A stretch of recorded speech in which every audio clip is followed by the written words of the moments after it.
الجزء الثاني من عدم من 5 اخطاء او 10 اخطاء بيقع فيها المديرين في اداره الموظفين.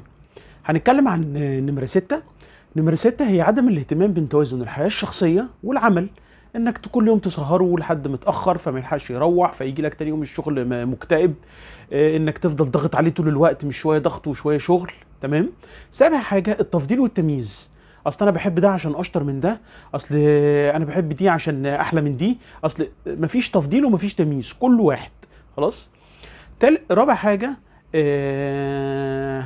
ما بتسمعش بقى، عدم الاستماع الفعال. انت ما بتسمعش للموظف، هو يكلمك وانت متجاهله. خلاص.